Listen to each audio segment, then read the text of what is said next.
Assalamualaikum warahmatullahi wabarakatuh. Alhamdulillahi rabbil alamin. Wassalatu wassalamu ala asyrafil anbiya'i wal mursalin nabiyyina Muhammadin wa ala alihi wa ashabihi wa man tabi'ahum bi ihsanin ila yaumiddin. Amma ba'd. Kaum muslimin, sahabat SM yang dirahmati Allah Subhanahu wa taala. Alhamdulillah kita berjumpa kembali di channel YouTube kita ini, dan insya Allah pada kesempatan yang baik kali ini kita akan coba membacakan satu artikel tanya jawab yang berjudul apakah dosa zina bisa terhapus dengan menikah. Kita bacakan dari konsultasisyariah.com. Pertanyaannya, saya ingin bertanya, suami dan istri telah sah menjadi pasangan melalui menikah. Tetapi sebelum mereka menikah, mereka melakukan hubungan khusus pacaran atau bahkan berzina selama beberapa tahun. Apakah mereka tetap mendapatkan dosa mereka waktu sebelum menikah atau dosa mereka terhapus dengan mereka melakukan pernikahan? Syukron. Ya, ini pertanyaannya. Kemudian kita bacakan jawabannya. Bismillah wassalatu wassalamu ala rasulillah. Amma ba'du. Zina termasuk salah satu dosa besar di dalam Islam. Karena itu dosa zina mendapatkan hukuman khusus di dunia. Cambuk 100 kali bagi pezina yang belum menikah, dan rajam bagi pezina yang sudah menikah. Lebih dari itu, setiap orang yang melakukan perbuatan dosa, dia diwajibkan untuk bertaubat, dan cara yang diajarkan oleh Islam untuk menghapus dosa besar adalah dengan bertaubat.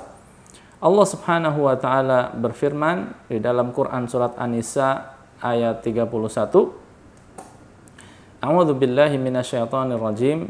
In tajtanibu kaba'ira ma tunhauna anhu nukaffir ankum sayyi'atikum wa nudkhilkum mudkhalan karima. Jika kalian menjauhi dosa-dosa besar di antara dosa-dosa yang dilarang kalian mengerjakannya, niscaya kami hapus kesalahan-kesalahan kalian, yaitu dosa-dosa kalian yang kecil, dan kami masukkan kalian ke tempat yang mulia, yaitu surga.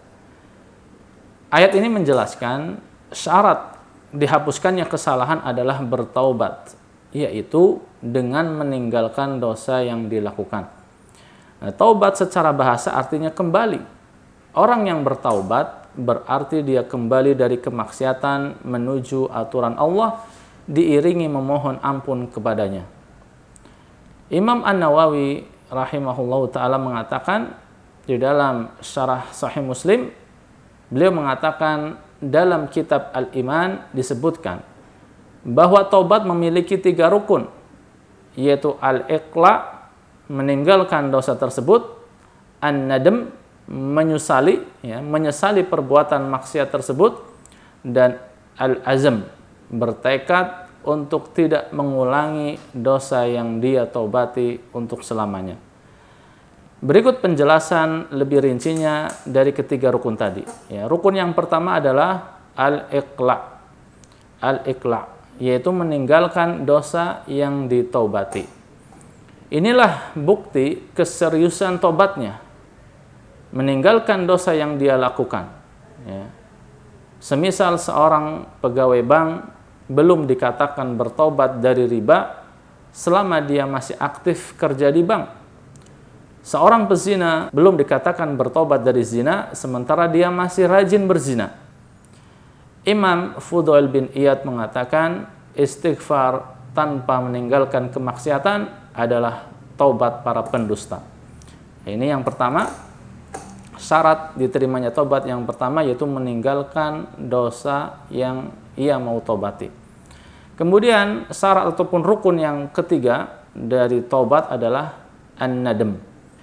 Apa itu an-nadam? Yaitu mengakui kesalahan dan menyesali perbuatannya. Orang yang tidak mengakui dosanya, dia tidak akan menyesali perbuatannya. Dengan menyesal, dia akan bersedih jika teringat dosanya tersebut. Termasuk bagian dari penyesalan itu adalah tidak menceritakan dosa tersebut kepada orang lain, apalagi membanggakannya.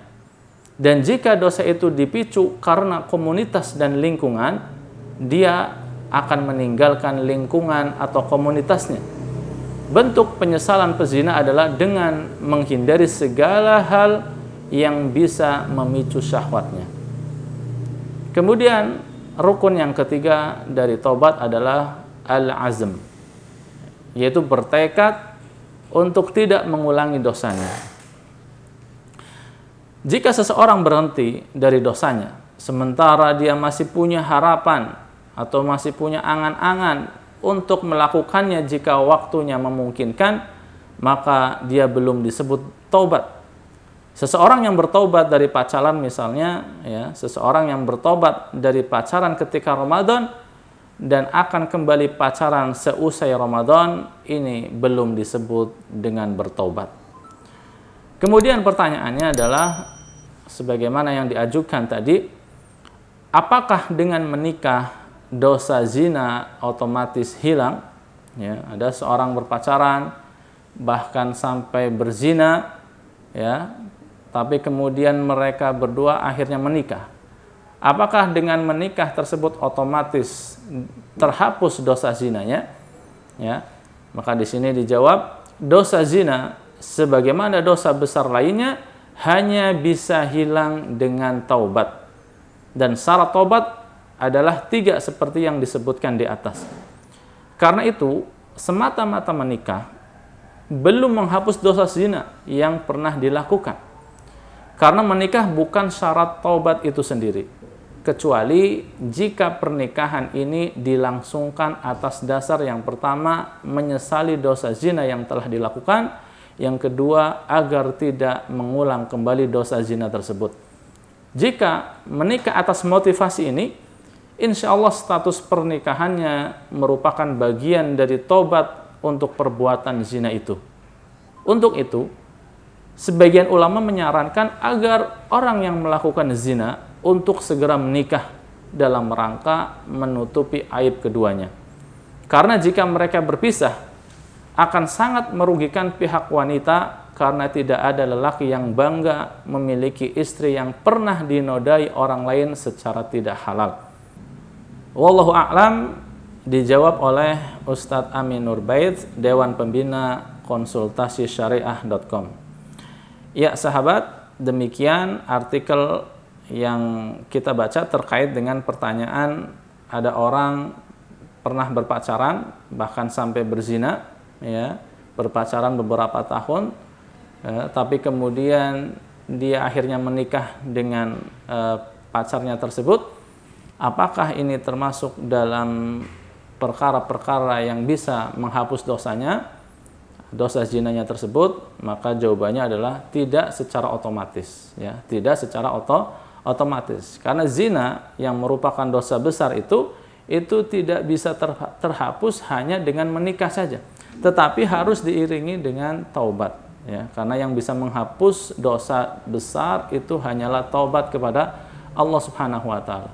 Dan taubat yang nasuha, yang tulus, yang ikhlas, taubat yang diterima oleh Allah Subhanahu wa taala itu harus memenuhi 3 unsur atau 3 rukun tadi. Yang pertama adalah dia berhenti dari perbuatan zinanya itu, ya, tidak boleh diulangi, tidak boleh terus melakukannya, ya. Kemudian unsur taubat atau rukun taubat yang kedua adalah dia menyesal, ya, menyesal, ya. Tadi tanda menyesal adalah kalau teringat, ya, kalau teringat akan dosa itu dia merasa sedih, ya, merasa sedih, takut akan akibat dari perbuatan dosa tersebut. Kalau misalnya seseorang pernah berbuat zina atau berbuat dosa yang lainnya, kemudian teringat akan dosa itu tetapi tidak ada rasa penyesalan, tidak ada rasa sedih, ya, di dalam hatinya, ini menunjukkan bahwasanya dia tidak menyesal, ya. Padahal unsur penyesalan ini penting untuk menjadi suatu tobat itu dikatakan sebagai tobat nasuha yang diterima oleh Allah Subhanahu wa taala.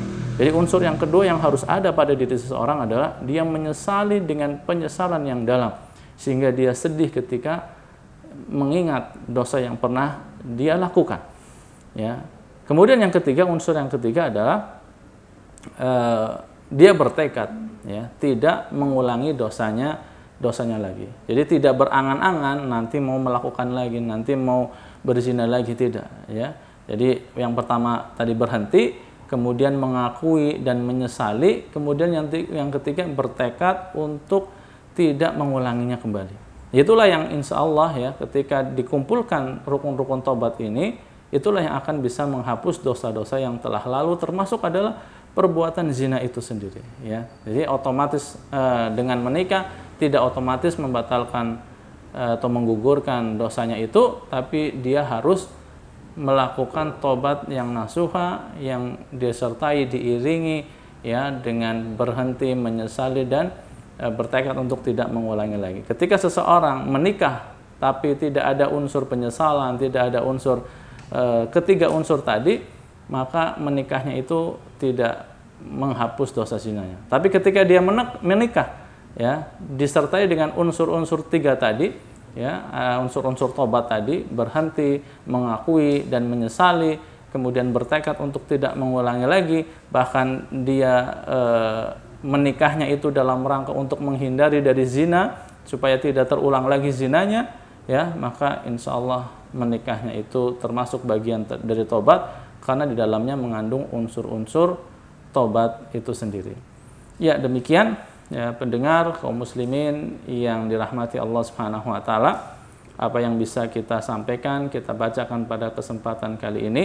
Dan terakhir sebelum kita tutup perjumpaan kita, ya, untuk berhati-hati terhadap yang namanya dosa-dosa besar, ya, salah satunya adalah zina. Jangan sampai kita mendekati dosa yang satu ini, karena ini adalah dosa yang sangat besar, dosa yang sangat memalukan, ya, dan tidak layak bagi seorang muslim untuk melakukannya. Bagi siapa saja yang pernah terjerumus, terjatuh ke dalam dosa, hendaknya segera bertobat, berhenti, menyesali, dan tidak mengulanginya kembali. Demikian, semoga bermanfaat. Ya, apabila Anda merasa bahwa tayangan ini bermanfaat, silakan bisa sebarkan video ini agar semakin banyak kaum muslimin yang bisa mengambil faidah atau manfaatnya. Demikian, subhanakallahumma wa bihamdik, asyhadu an la ilaha illa ant, astaghfiruka wa atubu ilaik. Wassalamualaikum warahmatullahi wabarakatuh.